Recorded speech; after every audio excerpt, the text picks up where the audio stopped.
ஸ்நாக்ஸுக்கு என்னைக்கெல்லாம் நான் பச்சை பட்டாணி ஊற வைக்கிறேனோ, அப்போல்லாம் என்னோடய மார்னிங் பிரேக்ஃபாஸ்ட் இதுவாக தான் இருக்கும். என்னோட ரொம்ப ஃபேவரட்டான பட்டாணி மசாலா எப்படி பண்ணுறதுன்னு பார்க்கலாமா? வாங்க. எனக்கு இந்த பட்டாணி மசாலா எப்படி பண்ணால் பிடிக்கும் அப்படின்னா, கொஞ்சம் ட்ரையாக இருந்தால் ரொம்ப பிடிக்கும். நீங்களும் இந்த மாதிரியே ட்ரை பண்ணி பாருங்கள். இதுக்கு நிறைய இன்க்ரீடியன்ட்ஸ்லாம் தேவையில்லை. ஒரே ஒரு தக்காளி, ஒரே ஒரு பெரிய வெங்காயம், கூடவே பார்த்திங்கன்னா கொத்தமல்லி தழை, ஒரு மிளகாய், அவ்வளோதான். இது கூடவே வந்து பார்த்திங்கன்னா ஓவர் நைட் ஊற வச்சு பச்சை பட்டாணி 4 விசில் வச்சு எடுத்திருக்கேன். நீங்கள் அழுத்துனீங்கன்னா இந்த மாதிரி மசியணும். எனக்கு இப்படி கொஞ்சம் ட்ரையாக இருந்தால் பிடிக்குன்றதுனால நான் இந்த மாதிரி தான் வேக வச்சுக்குவேன். உங்களுக்கு இன்னும் மசிச்சா பிடிக்கும் அப்படின்னா இன்னும் கூட ஒரு 3 விசில் வச்சுக்கலாம். அவ்வளோதான். இந்த இன்க்ரீடியன்ட்ஸ் வந்து ரொம்ப கம்மியான இன்க்ரீடியன்ட்ஸ் தான் சேர்த்துருக்கோம். ஆனால் வந்து பார்த்திங்கன்னா இதில் எதையுமே ஸ்கிப் பண்ணாதீங்க. இப்போ வெங்காயத்தை வந்து நம்ம ஒரு வெங்காயம் எடுத்துருக்கோம்ல, அந்த ஒரு வெங்காயத்தை வந்து எந்த அளவுக்கு முடியுமோ அந்தளவுக்கு சின்னதாக கட் பண்ணிக்கோங்க. ஏன்னா நம்ம வேக வச்சு பட்டாணி மசாலா பண்ணிவிட்டு மேலே வந்து ராவாக கொஞ்சம் போட்டுட்டு சாப்பிட போகிறோம். அதனால் கொஞ்சம் சின்னதாகவே கட் பண்ணிக்கோங்க.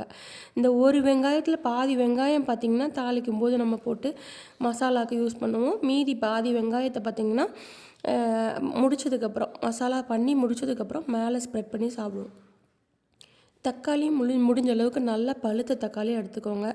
அப்போ தான் அந்த பட்டாணியோடு சேர்ந்து வெந்து நல்லா மசிஞ்சு கிடைக்கும்.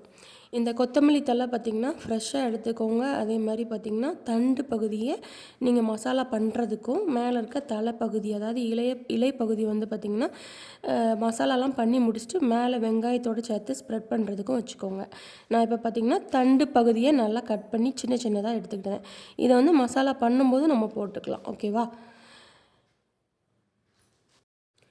ஒரே ஒரு பச்சை மிளகா எடுத்திருக்கேன். இந்த மசாலாவுக்கு பச்சை மிளகா ரொம்ப நல்லாயிருக்கும். அதனால் இதை ஸ்கிப் பண்ணாதீங்க. பச்சை மிளகா பார்த்திங்கன்னா நான் கத்தி வச்சுலாம் கட் பண்ண மாட்டேன்.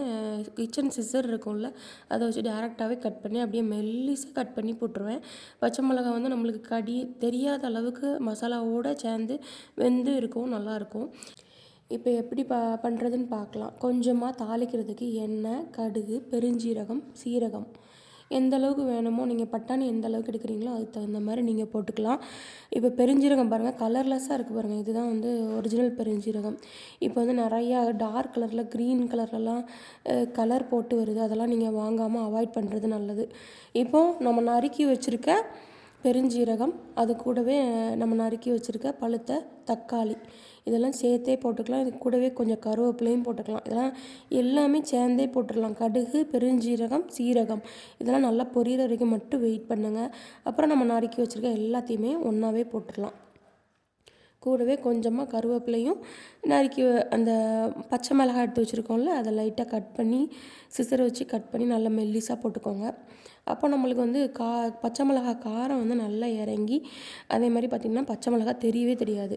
அந்த மசாலா சாப்பிடும்போது நம்மளுக்கு டிஸ்டர்பன்ஸாக இருக்காது. நம்ம எடுத்து தனித்தனியாக வைக்கணுன்ற அவசியமே இருக்காது. இப்போ பார்த்திங்கன்னா பச்சை மிளகாவை கட் பண்ணி உள்ளேயும் போட்டுக்கிறேன். மிளகா பார்த்திங்கன்னா நான் ஒரு மிளகாவும் சேர்த்து எடுக்கல, ஒரு 3/4 மிளகா தான் போட்டிருக்கேன் கட் பண்ணி. பச்சை பட்டாணி வந்து வேக வச்சது வந்து பார்த்திங்கன்னா ஒரு 3/4 டம்ளர் அளவில் எடுத்திருக்கேன். அதனால் எனக்கு ஒரு 3/4 பச்சை மிளகாவே போதும் அந்த காரம். உங்களுக்கு காரம் நல்லா பிடிக்கும் அப்படின்னா நீங்கள் ஒரு மிளகாவும் சேர்த்து எடுத்துக்கலாம்.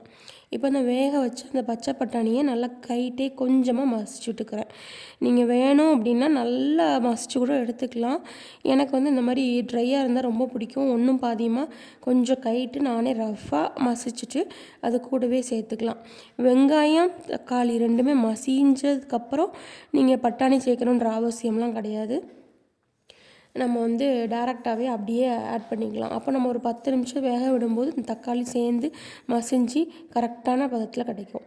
இப்போ பார்த்திங்கன்னா தேவையான அளவு உப்பு நான் போட்டு வேக வச்சுருக்கேன். அந்த வெங்காயம், தக்காளிக்கு தேவையான உப்பு, கூடவே பார்த்திங்கன்னா 1/4 டீஸ்பூன் மஞ்சள் தூள், 1/4 டீஸ்பூன் கரம் மசாலா, 1 டீஸ்பூன் அளவில் சிக்கன் ஆர் மட்டன் மசாலா, வீட்டில் அரைச்சது இல்லைனா ஸ்டோர் பாட் போட்டுக்கலாம். ஒரு 3/4 டீஸ்பூன் அளவில் பெப்பர் தூள், இவ்வளோ தான்.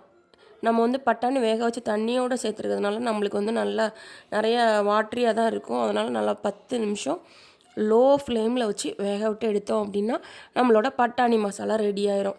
இது பார்க்குறதுக்கு பெரிய ப்ராசஸ் மாதிரி இருக்கும். நான் ரொம்ப கம்மியான இன்க்ரீடியன்ஸ் தான், ரொம்ப ஈஸியாக ஒரு 10 நிமிஷத்தில் பண்ணிடலாம்.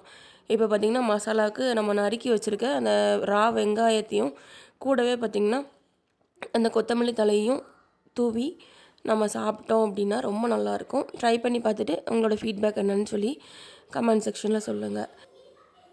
இது கூடவே பார்த்திங்கன்னா ஒரு டம்ளர் காஃபி, அவ்வளோதான். நம்மளோட பிரேக்ஃபாஸ்ட் ஓவர் ஆயிரும். எல்லா நாளும் நம்ம வீட்டில் எல்லாருக்கும் என்ன பண்ணி கொடுக்குறோமோ அதே தான் பிரேக்ஃபாஸ்ட்டாக எடுத்துக்குவோம். இந்த மாதிரி ஒரு டிஃப்ரெண்ட்டான ஒரு பிடிச்ச மாதிரி ஒரு பிரேக்ஃபாஸ்ட் எடுத்துக்கிட்டோம் அப்படின்னா அந்த டே வந்து ரொம்ப ஒரு சாட்டிஸ்ஃபைடான டேயாக இருக்கும்.